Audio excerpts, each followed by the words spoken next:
$45 trillion. Indian rupees में कहे तो 45 लाख करोड़ रुपए ब्रिटिश अपने 200 सालों के राज में भारत से लूट कर ले गए। अंग्रेजों ने भारत पर लगभग 200 सालों तक राज किया और सोने की चिड़िया कहे जाने वाले भारत को जी भर के लूटा। भारत जैसे देश पर कब्जा जमाने में बड़े बड़े एम्पायर्स के पसीने छूट गए थे। आधी दुनिया को जीतने वाले सिकंदर को भी यहाँ से हार मानकर वापस लौटना पड़ा था। मोहम्मद गौरी जैसे एम्परर को 16 बार मुंह की खानी पड़ी थी, तो वही इस जमीन पर अपनी सत्ता जमाने में मुगलों को जमाने लग गए थे। लेकिन वही दूसरी ओर ब्रिटेन से मसालों का ट्रेड करने निकली एक छोटी सी कंपनी ने भारत को कैसे अपना गुलाम बना लिया। आखिर ऐसा क्या किया था ईस्ट इंडिया कंपनी ने कि भारत जैसा बड़ा देश चंद लोगों की एक छोटी सी कंपनी के आगे झुक गया। आखिर कैसे अंग्रेजों ने भारतीयों को मूर्ख बनाया और उन्हीं के घर की दौलत को लूट कर ले गए। ऐसा क्या हुआ कि भारत के बड़े बड़े राजा भी अंग्रेजों के आगे बेबस हो गए और कैसे अंग्रेजों ने लगभग 200 सालों तक भारत पर राज किया। 15वीं सेंचुरी तक यूरोपियन देशों के ट्रेडर्स समुद्री रास्तों को ढूंढते हुए अलग अलग देशों में पहुंच रहे थे।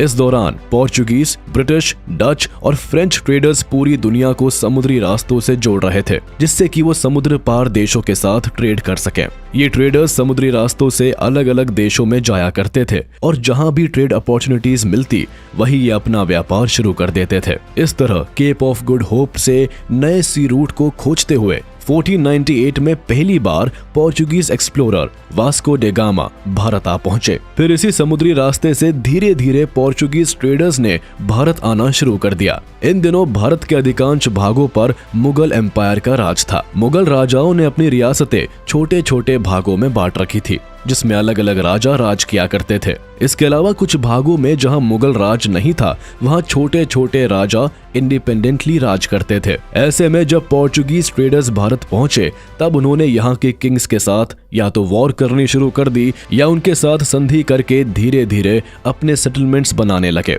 बीतते समय के साथ साथ पोर्चुगीज ने भारत के गोवा, दीव एंड दमन, दादरा और नागर हवेली, मैंगलोर, हुगली, कन्नौर और सूरत जैसे समुद्र किनारे वाले शहरों में अपना सेटलमेंट बना लिया। 1530 आते आते पोर्चुगीज ने गोवा को पोर्चुगीज इंडिया का कैपिटल डिक्लेयर कर दिया। पोर्चुगीज भारत के समुद्री शहरों और बंदरगाहों पर अपना कब्जा जमाते चले गए। हालांकि तब भी यहाँ उनका मेजर फोकस बिजनेस करना ही था। वो लोग भारत से सिल्क, स्पाइस एंड ओपियम जैसे नशीले पदार्थों को एक्सपोर्ट करते थे, जिससे कि उन्हें बड़ा मुनाफा हुआ करता था। पोर्चुगीज के आने के बाद 1602 में डच ईस्ट इंडीज कंपनी ने भी भारत में अपनी उपस्थिति दर्ज कर ली। डचेस ने भारत से मसालों का बड़ी तादाद में एक्सपोर्ट करना शुरू कर दिया और बड़े लेवल पर मुनाफा कमाने लगे। देखते ही देखते उन्होंने स्पाइस ट्रेडिंग में अपनी मोनोपोली हासिल कर ली। इसके बाद अगस्त 24, 1608 में ईस्ट इंडिया कंपनी भारतीय बाजारों में अपनी ट्रेडिंग शुरू करने के लिए पहली बार गुजरात से सूरत में दाखिल हुई और आखिरी में फ्रेंच ट्रेडर्स भी भारत पहुंचे और सब ने अपना अपना सेटलमेंट बनाना शुरू कर दिया।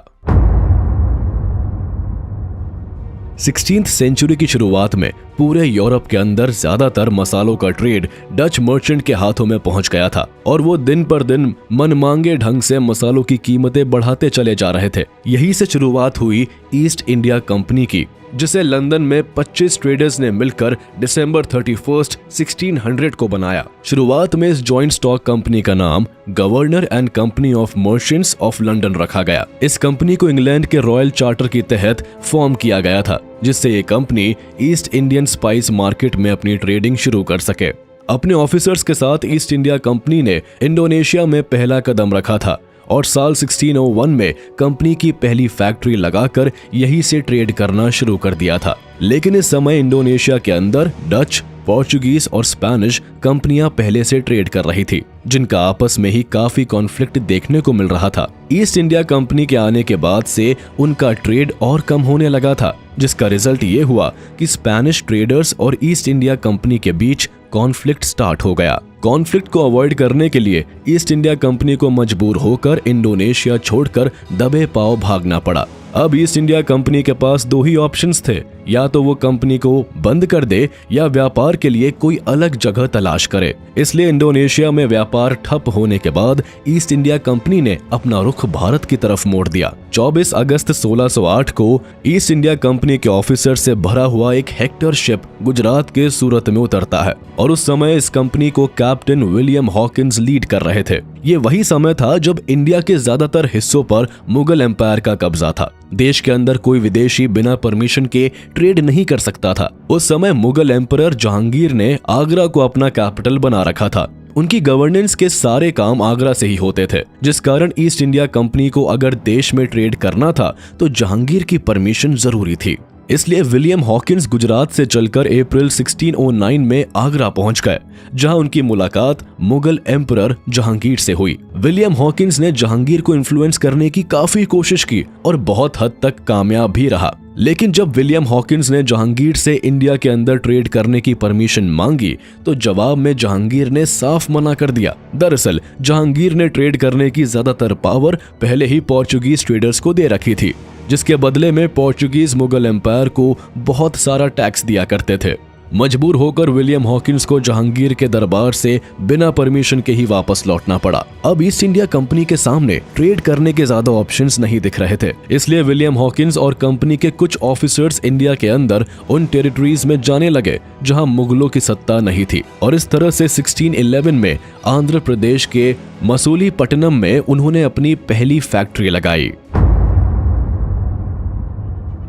1612 में ट्रेडिंग की पॉसिबिलिटी तलाश करते करते ईस्ट इंडिया कंपनी के ट्रेडर्स सूरत के आसपास घूमते रहे। घूमते घूमते ये ट्रेडर्स सूरत से 12 किलोमीटर दूर स्वाली नाम के गांव में पहुंच गए, जहां पहले से ही पोर्चुगीज ट्रेडर्स मौजूद थे। उस समय स्वाली पर पोर्चुगीज ट्रेडर्स की मोनोपोली थी, इसलिए ईस्ट इंडिया कंपनी की एंट्री की बात उनके बर्दाश्त के बाहर हो गई और पोर्चुगीज ट्रेडर्स ने कंपनी के दो ट्रेडर्स पॉल कैनिंग और विलियम चेम्बर को अरेस्ट कर लिया। सिचुएशन संभालने के लिए ईस्ट इंडिया कंपनी की ओर से थॉमस बेस्ट नाम के एक ऑफिसर को सूरत भेजा जाता है, लेकिन सूरत के अंदर पोर्चुगीज ट्रेडर्स पहले से पावर में थे और उनका बिजनेस भी पीक पर था। साथ ही उनके पास अपनी मिलिट्री भी मौजूद थी। ये देखकर थॉमस बेस्ट ने सीधे पोर्चुगीज ट्रेडर से उलझना सही नहीं समझा और इस मामले को लेकर थॉमस बेस्ट सीधे वहां के गवर्नर सरदार खान के पास पहुंच गया। Captain Thomas best Sardar Khan को किसी भी तरह से इन्फ्लुएंस करना चाहता था, क्योंकि ईस्ट इंडिया कंपनी के चार्टर को किंग जेम्स I ने 1609 में इस आधार पर आगे बढ़ाया था कि अगर 3 साल के अंदर कंपनी कोई प्रॉफिटेबल वेंचर्स नहीं कर पाई तो इसे कैंसिल कर दिया जाएगा, और अगर इस बार सरदार खान कंपनी को ट्रेड करने के लिए मना कर देते हैं तो कंपनी वापस ब्रिटेन लौट जाएगी। इसलिए उसने ईस्ट इंडिया कंपनी के 2 रिप्रेजेंटेटिव्स को सरदार खान के महल में भेजा, जहां वो सरदार खान को मनाने में कामयाब रहे। सरदार खान और ईस्ट इंडिया कंपनी के बीच एक ट्रीटी साइन हुई, जिसके तहत सूरत और आसपास के एरिया में ईस्ट इंडिया कंपनी को व्यापार करने की अनुमति मिल गई।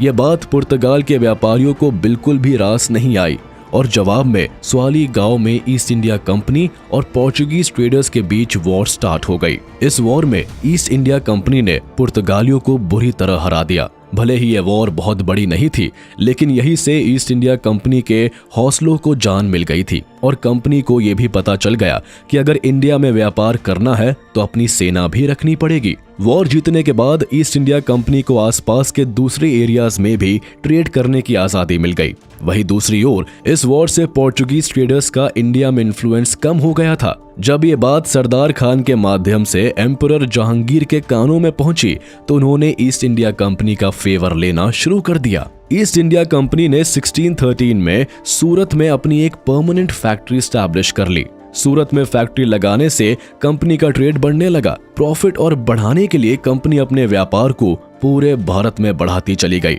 लेकिन अभी भी यहाँ मुगल एम्पायर रास्ते की रुकावट बना हुआ था। इसलिए साल 1615 में ईस्ट इंडिया कंपनी के डायरेक्टर ने ब्रिटेन के किंग जेम्स I से मुलाकात की और उनको बताया कि अगर वो अपनी तरफ से एक रिप्रेजेंटेटिव इंडिया में मुगल एम्परर जहांगीर के दरबार में भेजे तो हो सकता है किंग जेम्स की बात मानकर जहांगीर ट्रेड करने की इजाजत दे दे। ईस्ट इंडिया कंपनी की बात को गंभीरता से लेते हुए किंग जेम्स I ने सर थॉमस रो को मुगल दरबार में भेज दिया। थॉमस रो एक बेहद ही चालाक किस्म का डिप्लोमैट था, जब वो भारत आया तो उसने जहांगीर के दरबार में इंग्लिश ना बोलकर फारसी में बात की और अपने साथ यूरोप से वॉच, टेलीस्कोप जैसी टेक्नोलॉजिकल चीजें जहांगीर को दिखाकर इन्फ्लुएंस कर लिया। थॉमस रो ने ईस्ट इंडिया कंपनी के पूरे बिजनेस मॉडल को समझाया और जहांगीर को भी भारी टैक्स देने का प्रॉमिस किया, जिसका रिजल्ट ये हुआ कि ईस्ट इंडिया कंपनी को मुगल एम्पायर की कुछ जगहों पर ट्रेड करने की छूट दे दी गई। इसके बाद ईस्ट इंडिया कंपनी ने सूरत में 1619 तक कई ट्रेडिंग पोस्ट बना डाली। 1618 में आगरा और 1620 में पटना में सिल्क और जूट की कंपनी स्टैब्लिश कर ली। आगे बढ़ते हुए कंपनी ने उड़ीसा और मद्रास तक अपनी ट्रेडिंग शुरू कर दी। इसके बाद 1639 में मद्रास में भी अपनी फैक्ट्री बना ली। मुगल एम्पायर की परमिशन मिलने के बाद ईस्ट इंडिया कंपनी ने तेजी के साथ अपना बिजनेस बढ़ाना शुरू कर दिया। ब्रिटिशर्स भारत से मसालों के साथ सिल्क, कॉटन, टी और सॉल्ट भर भर के ब्रिटेन ले जाने लगे। वो यहाँ से काफी कम पैसों में रॉ मटेरियल खरीद कर यूरोप में एक्सपोर्ट कर देते थे, जिसका यूरोप में काफी अच्छा दाम मिल जाता था, जिससे उन्हें भारी मुनाफा मिलने लगा। भारत के अंदर ईस्ट इंडिया कंपनी के एम्बिशन दिन पर दिन बढ़ते जा रहे थे। उस समय बंगाल देश के सबसे प्रॉस्पेरस रीजन्स में से एक था, इसलिए अब कंपनी अपना ट्रेड बंगाल की ओर बढ़ाना चाहती थी। आखिरकार 1658 में ईस्ट इंडिया कंपनी ने बंगाल के कासिम बाजार नाम की जगह पर अपनी फोर्टिफाइड फैक्ट्री खड़ी कर ली। लेकिन मुगल एम्पायर ने ईस्ट इंडिया कंपनी को लिमिटेड जगहों पर ट्रेड करने की परमिशन दे रखी थी, इसलिए ईस्ट इंडिया कंपनी के ऑफिसर्स दोबारा अपने किंग के पास पहुंचे और उस समय के इंग्लिश किंग चार्ल्स II से कंपनी की ट्रेड पावर बढ़ाने की रिक्वेस्ट की। इस फरमान के बाद कंपनी के बढ़ते ट्रेड को देखकर साल 1670 में किंग चार्ल्स II ने ईस्ट इंडिया कंपनी की बात मान ली और कंपनी को कई राइट्स दे दिए। कंपनी को मिले नए राइट्स के अनुसार अब ईस्ट इंडिया कंपनी किसी भी टेरिटरी पर कब्जा कर सकती थी। यही नहीं, कंपनी अब पॉलिटिकल पावर भी अपने हाथ में ले सकती थी और अगर कंपनी को जरूरत पड़े तो अपनी प्राइवेट आर्मी भी रख सकती थी। और तो और कंपनी जिस टेरिटरी पर कब्जा करेगी वहां पर सिविल और क्रिमिनल लॉ भी अपने अकॉर्डिंग चला सकती थी। इन पावर्स के हाथ में आते ही अब east India company strong position में आ गई थी। किंग से राइट्स मिलते ही ईस्ट इंडिया कंपनी ने अपने एक्सपेंशन प्लान पर काम करना स्टार्ट कर दिया और इसी प्लान के तहत कंपनी की तरफ से विलियम हेजेस नाम के ऑफिसर बंगाल के गवर्नर के पास ट्रेड की परमिशन लेने पहुंच गया। उस समय बंगाल में मुगल एम्पायर की जिम्मेदारी गवर्नर शाइस्ता खान के हाथों में थी। वैसे तो शाइस्ता खान को ईस्ट इंडिया कंपनी की पॉलिसी बिल्कुल भी पसंद नहीं थी, लेकिन इसके बावजूद छोटे लेवल पर ईस्ट इंडिया कंपनी को बंगाल के अंदर ट्रेड करने की परमिशन दे दी गई। साल 1677 में जोसाया चाइल्ड ईस्ट इंडिया कंपनी का नया डायरेक्टर बना और जल्दी ही 1681 में ये ईस्ट इंडिया कंपनी का गवर्नर इलेक्ट हो गया। इसका रवैया पुराने डायरेक्टर से काफी अलग था। शुरुआत में ही इसने विलियम हेजेस और शाइस्ता खान की ट्रीटी को फॉलो करना बंद कर दिया। इसकी डायरेक्शंस में ईस्ट इंडिया कंपनी ने उन एरियाज में भी ट्रेड करना शुरू कर दिया जहां उन्हें परमिशन नहीं थी। और जब मुगल ऑफिसर्स इस बात के लिए सवाल उठाते तो जवाब में कंपनी उनसे बिना डरे सीधे आंखों में आंखें डालकर बात करती। जोसाया चाइल्ड के आने के बाद कंपनी के बिहेवियर में आया ये बदलाव गवर्नर शाइस्ता खान को बिल्कुल भी पसंद नहीं आया और उसने ईस्ट इंडिया कंपनी पर ट्रेड करने के लिए टैक्सेस को और बढ़ा दिया। शाइस्ता खान मुगल बादशाह औरंगजेब का भांजा था और उसने साफ तौर पर फरमान जारी कर दिया कि अगर बंगाल में कंपनी को ट्रेड करना है तो स्टेट के मुंह मांगे टैक्सेस को देना जरूरी होगा। लेकिन जोसाया चाइल्ड खुद को डिक्टेटर समझ बैठा था। उसने शाइस्ता खान के इस फैसले को मानने से इनकार कर दिया और जवाब में साल 1686 में शाइस्ता खान के खिलाफ वॉर का ऐलान कर दिया। ब्रिटिश गवर्नमेंट ने 19 बैटलफील्ड और 600 सैनिकों की मिलिट्री को ईस्ट इंडिया कंपनी की मदद के लिए लंदन से बंगाल की ओर भेज दिया। दूसरी ओर शाइस्ता खान पहले ही अंग्रेजों के मंसूबों को समझ चुका था, इसलिए मुगल सेना भी अपनी पूरी तैयारी में बैठी थी। ब्रिटिश आर्मी के बंगाल में एंट्री करते ही उनके और मुगल्स के बीच वॉर शुरू हो गई। उस समय देश भर में मुगलों का बोलबाला था, जगह जगह उनकी सेनाएं थी, इसलिए इस लड़ाई में ईस्ट इंडिया कंपनी को भारी बेइज्जती के साथ वॉर में हार का सामना करना पड़ा। वॉर जीतने के बाद मुगलों ने बंगाल में ईस्ट इंडिया कंपनी की कई फैक्ट्रीज को तहस नहस कर दिया। कंपनी के ज्यादातर ऑफिसर्स को अरेस्ट कर लिया गया। पूरे बंगाल से चुन चुनकर अंग्रेजों को बाहर निकाला जाने लगा। देश के अंदर जहां जहां ईस्ट इंडिया कंपनी की फैक्ट्रीज थी बंद करा दी गई। मुंबई और सूरत जैसे शहरों से अंग्रेज दबे पांव वापस भाग रहे थे। जहां कहीं भी कोई ब्रिटिशर मिलता, मुगल उन्हें क्रिमिनल की तरह ट्रीट करते थे। ईस्ट इंडिया कंपनी के हालात ऐसे हो गए थे कि खुद डायरेक्टर जोसाया चाइल्ड को मुगलों के आगे घुटने टेक कर माफी मांगनी पड़ी। मुगलों के पास कंपनी से टैक्स के माध्यम से बहुत सारा पैसा आता था, इसलिए मुगल एम्परर औरंगजेब ने 1690 में कंपनी के ऊपर 50 लाख इंडेमनिटी अमाउंट लगाकर ईस्ट इंडिया कंपनी को माफ कर दिया था। इस वॉर के बाद कंपनी ने कई सालों तक दोबारा लड़ने की हिम्मत नहीं दिखाई और जो नियम मुगल एम्परर की तरफ से बनाए गए थे, उन्हीं के दायरे में रहकर कंपनी ट्रेड करने लगी। साल 1707 में मुगल एम्परर औरंगजेब की मौत हो गई, जिसके बाद पूरा मुगल एम्पायर कई कबीलों में बंट गया। अलग थलग पड़े मुगलों की इस कमजोरी का जाट और मराठा जैसी पावर्स ने फायदा उठाना शुरू कर दिया। जगह जगह मराठाओं ने मुगलों की टेरिटरीज पर अटैक करना शुरू कर दिया और कई टेरिटरीज में मुगलों को हराकर उन टेरिटरीज पर कब्जा कर लिया। वहीं दूसरी तरफ ईस्ट इंडिया कंपनी भी अपनी पावर बढ़ाती जा रही थी। कंपनी नई नई फैक्ट्रीज लगा रही थी और अपनी आर्मी बढ़ाती जा रही थी। मुगलों को कमजोर होता देखकर ईस्ट इंडिया कंपनी के अलावा इंडिया के अंदर डच, स्पेनिश और फ्रेंच ट्रेडर्स भी अपना दबदबा बढ़ाने की कोशिश करने में लगे थे। जिसे भी मौका मिलता वो हर छोटी बड़ी टेरिटरीज पर अपना कब्जा करता जा रहा था। जल्द ही आलम ऐसा हो गया कि ज्यादातर टेरिटरी मुगल एम्पायर के हाथ से निकल गई। कई जगह पर मराठा गद्दी पर बैठ गए और कई जगह पर मुगलों के गवर्नर खुद को नवाब घोषित करके गद्दी पर बैठ गए थे।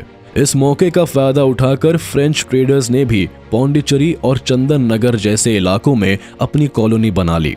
ये वो समय था जब फ्रांस और ब्रिटेन एक दूसरे को देखना नहीं चाहते थे। यूरोप और नॉर्थ अमेरिका के कई इलाकों पर ट्रेडिंग के लिए फ्रांस और ब्रिटेन के बीच वॉर्स हो रही थी। 1740 में फ्रांस के लीडर जोसेफ फ्रांकोइस ने इंडिया के अंदर ईस्ट इंडिया कंपनी के ट्रेडिंग एरियाज को ऑक्यूपाइड करना शुरू कर दिया, जिसका रिजल्ट ये हुआ कि फ्रांस और ब्रिटेन के बीच वॉर शुरू हो गई। 1746 से लेकर 1763 तक दोनों देशों में इंडिया के अंदर अपने इन्फ्लुएंस को बढ़ाने के लिए एक लंबी लड़ाई चली, लेकिन आखिर में ईस्ट इंडिया कंपनी की पावर के आगे फ्रांस को झुकना पड़ा। सालों चले इस वॉर को कर्नाटिक वॉर के नाम से जाना जाता है। इसी बीच 1756 में सिराजुद्दौला बंगाल का नया नवाब बना। मुगलों को कमजोर देखकर एक बार फिर ईस्ट इंडिया कंपनी ने सिराजुद्दौला की पॉलिसी के खिलाफ काम करना शुरू कर दिया। कंपनी बंगाल के अंदर मनमाने ढंग से ट्रेड करने लगी और कंपनी के ऑफिसर सिराजुद्दौला के दुश्मनों से हाथ मिलाने लगे। सिराजुद्दौला ईस्ट इंडिया कंपनी की इस हरकत से काफी चिढ़ गए और कलकत्ता में अंग्रेजों के फोर्ट विलियम पोर्ट पर हमला बोल दिया। इस अटैक में कई ब्रिटिश ऑफिसर्स मारे गए और कईयों को जेल में डाल दिया गया। ब्रिटिश हिस्ट्री में ये incident black hole tragedy of Calcutta के नाम से जाना जाता है। इस इंसिडेंट के बाद अंग्रेजों ने ठान लिया था कि वो किसी भी तरह सिराजुद्दौला को गद्दी से हटा देंगे और इसके लिए सबसे पहले ईस्ट इंडिया कंपनी के ऑफिसर्स ने सिराजुद्दौला के आर्मी कमांडर मीर जाफर को इन्फ्लुएंस करके अपने साथ मिला लिया। मीर जाफर पहले से ही नवाब बनना चाहता था। अंग्रेजों के हाथ मिलाने के बाद उसका ये ख्वाब आसमान चढ़ गया। दूसरी तरफ अंग्रेजों ने उस समय बंगाल के सबसे अमीर आदमी जगत सेठ को भी अपनी तरफ कर लिया। जगत सेठ सिराजुद्दौला की पॉलिसी से खुश नहीं था और उन्हें लोग सिराजुद्दौला के कॉम्पिटिटर के रूप में भी देखते थे। इनका साथ पाते ही अंग्रेजों ने रॉबर्ट क्लाइव की कमांड में सिराजुद्दौला के खिलाफ वॉर डिक्लेयर कर दी।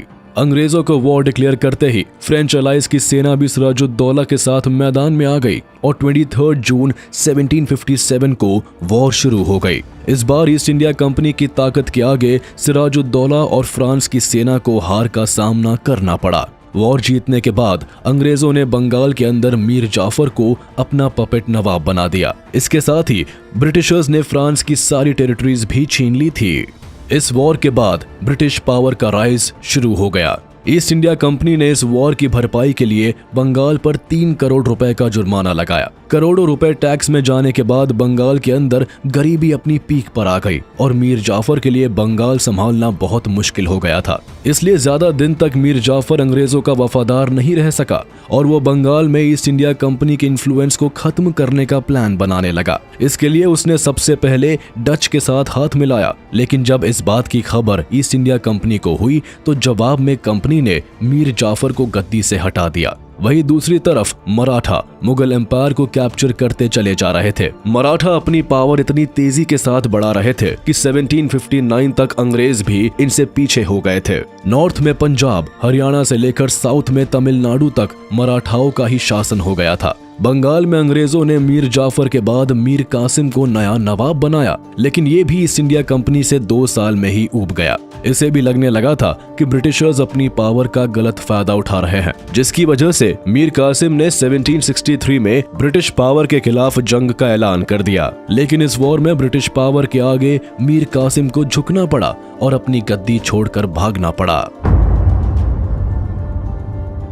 बंगाल से बाहर आते ही मीर कासिम समझ चुका था कि अंग्रेजों से लड़ाई जीतना किसी भी अकेले राजा के वश से बाहर की बात है। इसलिए उसने 1764 में अवध के नवाब शुजा-उद-दौला और शाह आलम II के साथ मिलकर ब्रिटिश आर्मी पर अटैक कर दिया। तीन नवाबों के मिलने के बाद भी ये भारतीय राजा ईस्ट इंडिया कंपनी के आगे फीके पड़ गए और कंपनी ने तीनों को हरा दिया। इस वॉर को बैटल ऑफ बक्सर के नाम से जाना जाता है। ये वॉर हारने के बाद 1765 में शुजा-उद-दौला और शाह आलम को इलाहाबाद में अंग्रेजों के साथ एक ट्रीटी साइन करनी पड़ी, जिसे नाम दिया गया ट्रीटी ऑफ इलाहाबाद।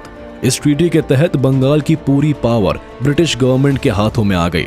जो टैक्स पहले नवाब कलेक्ट करते थे, अब ईस्ट इंडिया कंपनी करने लगी। बदले में शुजा-उद-दौला को अवध और शाह आलम को इलाहाबाद वापस दे दिया गया। अब बंगाल के टैक्स का सारा revenue east India company collect करने लगी। नवाब की जगह खुद रॉबर्ट क्लाइव बंगाल के गवर्नर बन गए। इसके बाद अब भारत में ब्रिटिश क्राउन की पकड़ बढ़ने लगी। अब ईस्ट इंडिया कंपनी के पास पॉलिटिकल पावर थी, साथ ही वो बड़ी मात्रा में भारत से रेवेन्यू जनरेट करने लगे थे और हमारे देश से भर भर के पैसा ब्रिटेन में जाने लगा।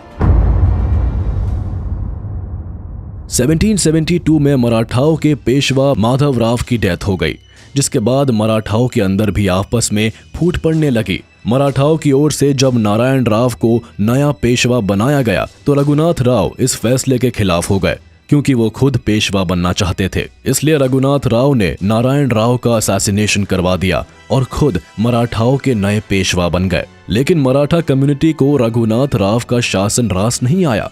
इसलिए नाना फडणवीस और 23 मराठा चीफ्स ने एक साथ मिलकर 1774 में नारायण राव के छोटे बच्चे माधवराव II को मराठाओं का नया पेशवा बना दिया और रघुनाथ राव को एग्जाइल पर भेज दिया। मराठास के इस फैसले से नाराज होकर रघुनाथ राव अंग्रेजों से मदद मांगने पहुंच गया। मदद के नाम पर अंग्रेजों ने रघुनाथ राव से एक ट्रीटी साइन कराई, जिसके तहत सालसेट और बैसीन जैसे आइलैंड ब्रिटिशर्स को दे देने का ऐलान कर दिया। इस ट्रीटी से मराठा नाराज हो गए और महाजीत सिंधिया की लीडरशिप में मराठा और अंग्रेजों के बीच वॉर शुरू हो गया। इस वॉर में मराठाओं ने अपनी ताकत से अंग्रेजों को झुकने पर मजबूर कर दिया। इस वॉर में हारने के बाद ईस्ट इंडिया कंपनी को सैलसीट और बेसिन आइलैंड छोड़ने पड़े और वॉर का जुर्माना भी देना पड़ा। इस वॉर के बाद मराठा समझ गए थे कि अंग्रेज धीरे धीरे पूरे भारत पर कब्जा करना चाहते हैं। इसलिए नाना फडणवीस ने आसपास के राजाओं के साथ मिलकर अंग्रेजों के खिलाफ प्लान बनाना शुरू कर दिया। हैदराबाद के निजाम अली खान, मैसूर के राजा हैदर अली, आरकोट के नवाब अली खान, इन सब ने एक साथ मिलकर अंग्रेजों के खिलाफ वॉर का बिगुल फूंक दिया। जगह जगह अंग्रेजों के खिलाफ वॉर शुरू हो गई। कहीं ईस्ट इंडिया कंपनी ने कब्जा किया तो कहीं मराठा और भारतीय राजाओं ने कंपनी की टेरिटरीज पर कब्जा कर लिया। फाइनली अंग्रेज और भारतीय राजाओं के बीच 1782 में वॉर को बंद कर दिया गया और सलबाई नाम से एक ट्रीटी साइन हुई, जिसके तहत अगले 20 सालों तक मराठाओं और अंग्रेजों के बीच कोई वॉर नहीं हुई। इस बीच अंग्रेज अपनी ताकत बढ़ाते रहे। साल 1800 में नाना फडणवीस की मौत हो गई और मराठा एम्पायर के अंदर एक बार फिर फूट पड़ने लगी। मराठा एम्पायर सिंधिया, गायकवाड़, होलकर और भोसले जैसे अलग अलग पेशवाओं में बंट चुका था और इनके बीच आपस में ही लड़ाइयां होने लगी थी। अलग अलग टेरिटरीज में कई मराठाओं ने खुद को पेशवा डिक्लेयर कर दिया था और इसी तरह रघुनाथ राव का बेटा बाजीराव II भी पुणे का पेशवा बन गया था। लेकिन जल्द ही होलकर ने विनकराव को पुणे में पेशवा की गद्दी पर बिठा दिया, जिसके बाद अपने पिता की तरह ही बाजीराव II भी अंग्रेजों से मदद मांगने पहुंच गया और साल 1802 में बसीन की ट्रीटी साइन कर ली, जिसमें अंग्रेजों ने पुणे को अपनी मिलिट्री दे दी, लेकिन उसका खर्च राजा को ही देना था। साथ ही अंग्रेजों ने रघुनाथ राव की मदद करने का भी आश्वासन दिया। ये बात मराठाओं को खल गई और सभी ने मिलकर एक बार फिर अंग्रेजों के खिलाफ जंग का ऐलान कर दिया। लेकिन इस वॉर को मराठा जीत नहीं पाए।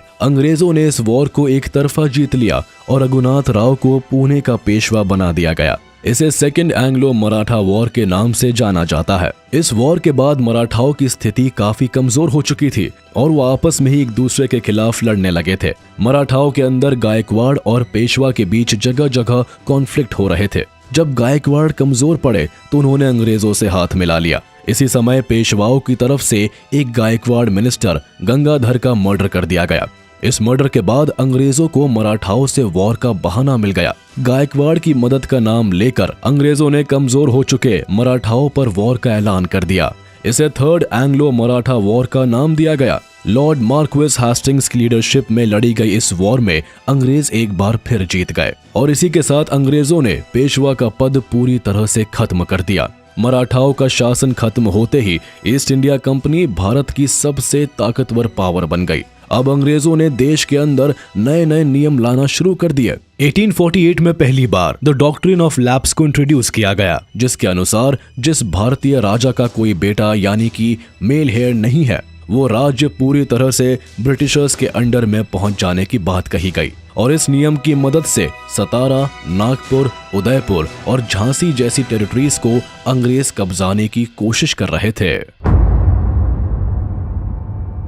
1800s आते आते देश की आम जनता की सिचुएशन काफी खराब हो गई। कॉमन पीपल के जीवन पर टैक्स का बोझ बहुत ज्यादा बढ़ गया था। पूरे देश में राजाओं की गद्दी छीनी जा रही थी और अंग्रेज उनके राज्यों को डॉक्ट्रिन ऑफ लैप्स के तहत एनेक्स करते जा रहे थे, जिससे जमींदार से लेकर आम जनता तक सब ब्रिटिश रूल के अगेंस्ट होने लगे थे। इसके बाद अंतिम पेशवा बाजीराव सेकंड की 1853 में बिठूर में मौत हो गई। उनकी मौत के बाद जब उनके अडॉप्टेड सन नाना साहेब ने पेंशन की मांग की तो अंग्रेजों ने साफ मना कर दिया। ऐसी ही स्थिति देश के बाकी हिस्सों में भी बनने लगी।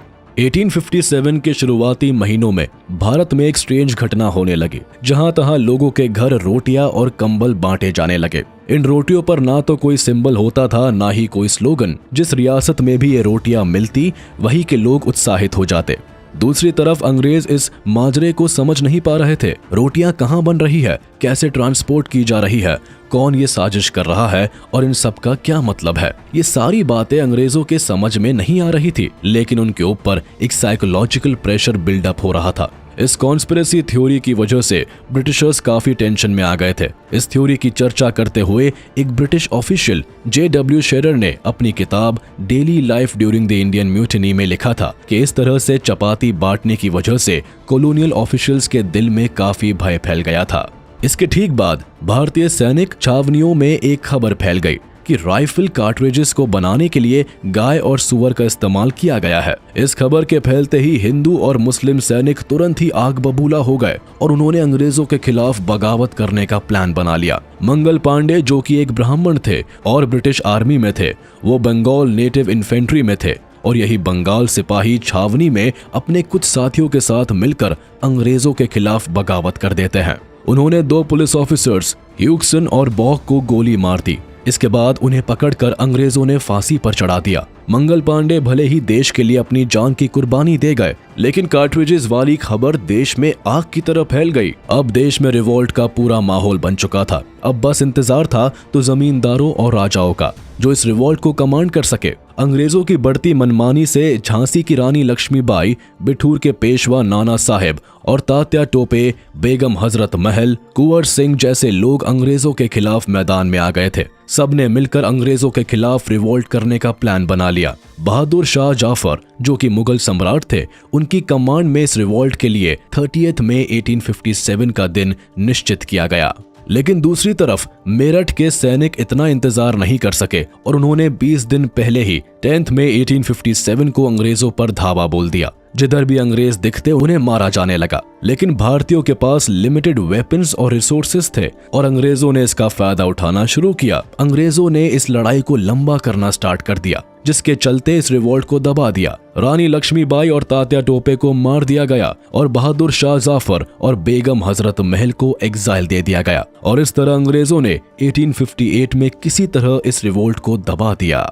देश में हुए इतने बड़े विद्रोह को अंग्रेजों ने भले ही सिपॉय म्यूटिनी का नाम दे दिया हो, लेकिन भारतीयों के लिए ये एक वॉर था जिसे फर्स्ट वॉर ऑफ इंडिपेंडेंस का नाम दिया गया। इस इंसिडेंट के बाद ब्रिटिश क्राउन को ये बात समझ में आ गई थी कि भारत को अब ईस्ट इंडिया कंपनी नहीं संभाल सकती, जिसके बाद उन्होंने 1858 में गवर्नमेंट ऑफ इंडिया एक्ट पारित कर दिया, जिससे कि अब ब्रिटिश क्राउन सीधे भारत पर अपना राज कर सके। गवर्नमेंट ऑफ इंडिया एक्ट पास होने के बाद ईस्ट इंडिया कंपनी की सारी टेरिटरीज, एसेट्स, आर्मी फोर्सेस और वेल्थ ब्रिटिश गवर्नमेंट के अंडर आ गई। यहाँ के एडमिनिस्ट्रेशन और देखरेख की सारी शक्तियां क्वीन विक्टोरिया के हाथ में पहुंच गई। लेकिन भारत के अंदर अपने खिलाफ हुए इतने बड़े रिवॉल्ट से ब्रिटिश गवर्नमेंट अलर्ट हो गई थी। देश के अंदर टैक्स को कलेक्ट करने की अथॉरिटी सीधे ब्रिटिश गवर्नमेंट को मिल गई। भारत ब्रिटिश इंडिया के नाम से जाने जाने लगा। सभी इंडियंस को रिलीजियस फ्रीडम दी गई और देश के अंदर ब्रिटिश क्राउन के रिप्रेजेंटेटिव के रूप में लॉर्ड कैनिंग को वाइसरॉय बनाया गया। 1861 में ब्रिटिश गवर्नमेंट द्वारा इंडियन काउंसिल एक्ट लाया गया, जिसके तहत कुछ इंडियंस को भी लॉ मेकिंग प्रोसेस में इंक्लूड किया गया, लेकिन इन्हें किसी भी तरह का हस्तक्षेप करने की आजादी नहीं दी गई। वाइसरॉय को इन सब से ऊपर रखा गया और उसे कोई भी नया नियम बनाने के लिए फ्रीडम दे दी गई। किसान अगर जमीन पर फसलें उगाते थे तो उन्हें टैक्स देना पड़ता था और इन टैक्स को कलेक्ट करने की अथॉरिटी जमींदार को दी गई। किसान अपनी ही जमीन पर किराएदार बन चुके थे। इस तरह पहली बार पूरा भारत और इसके रजवाड़े को ब्रिटिश गवर्नमेंट ने छीनकर सीधा अपने अंडर में ले लिया और कुछ रजवाड़े और जमींदार क्राउन के साथ खुद ही मिल गए और अपनी रियासत की पकड़ अंग्रेजों के हाथ में दे दी। इस तरह पूरे भारत पर ब्रिटिश राज की शुरुआत हो गई।